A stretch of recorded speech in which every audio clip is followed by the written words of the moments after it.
This is Express Radio.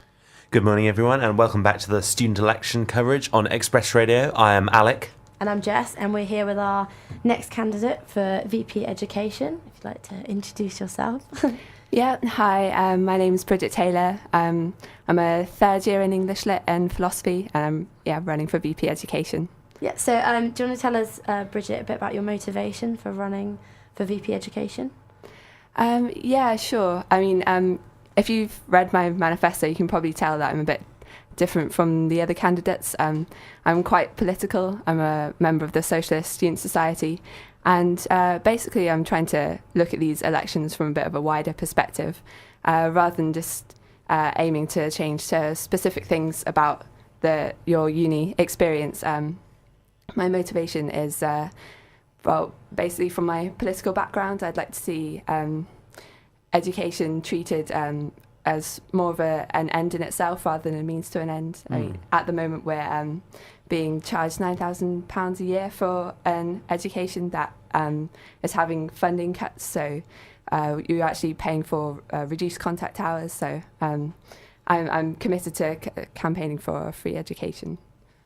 You've been involved in the union, as you were just saying. You're president of the Socialist Student Society and campaigns officer for the Amnesty International Society. What skills have you picked up from your involvement in the union that you think you can apply to this role? Basically, running societies takes up quite a lot of your time. You're having to work with other students, trying to organise events, and just generally running those societies week after week, organising meetings, trying to encourage students to come to those meetings. And at the Socialist Student Society, we have a different lead-off every week, which is basically we discuss a different aspect of current society and relate it to socialism. So I'm having to research those kind of things every week as well. So I've basically been involved with working with other students and campaigning with them on issues that affect students, like sell-off of the student loan company, the Cops Off Campus protests last year. Basically devoted quite a lot of my time to promoting these to campaigning for students and with students. So how are you going to give students who don't perhaps participate in a society, how are you going to give those students a chance to get their voice out there in the union? That don't participate in any society? Yeah. Basically just to listen to any students' views. I mean, everybody has an opinion, even if they're not part of a society. It doesn't...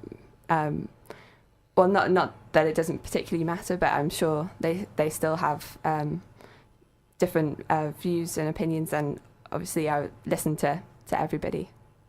One of the things you say you stand for is combating sexism, racism and homophobia. What are your plans to go about combating them? It's obviously quite a big manifesto point. Obviously it's like a big, a vast area, quite... vaguely put, 'cause you don't have much space in your manifesto. But what I've noticed from my time at university is that there are over half of the student population is female, but there are only 20% of academics are women. And I've noticed in my seminar groups as well that quite often the men will dominate the conversation, and women find it harder to speak up sometimes. And so what I would like to do is try and raise women's confidence, maybe put on confidence boosting sessions, that kind of thing. But basically just trying to raise the issue.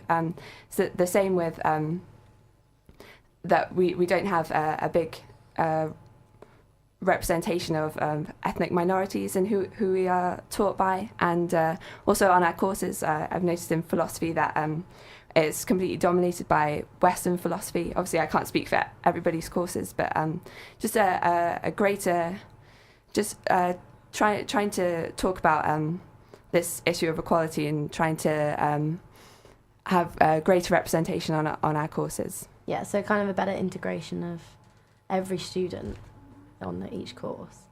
Yeah, but just also in like what we are taught as well. Yeah. And who we are taught by, because I think it does have an impact on people's daily lives if they're thinking about these things in their academic courses. Then can help them translate that into how they behave more generally.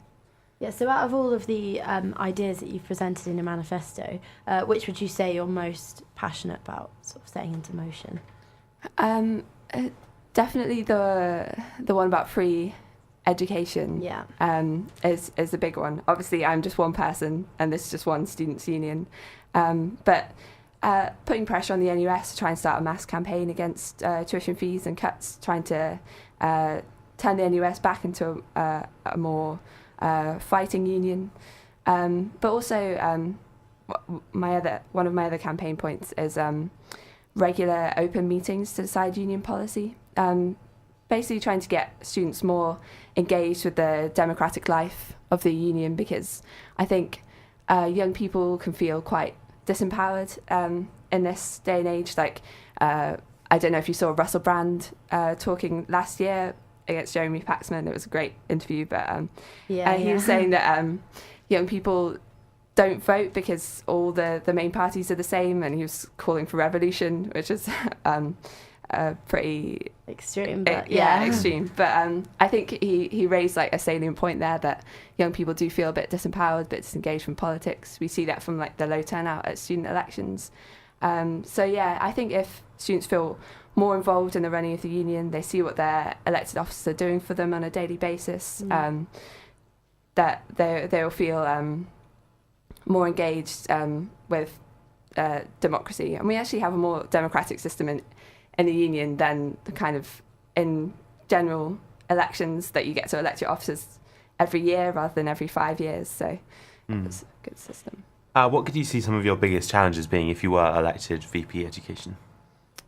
I suppose that some of the other officers, obviously, they don't share my background in politics. So I don't think there'll be issues like working with other people, but if it might be quite hard for me if I'm just a lone voice trying to argue for these things. But yeah, I think I would see that as maybe my biggest challenge.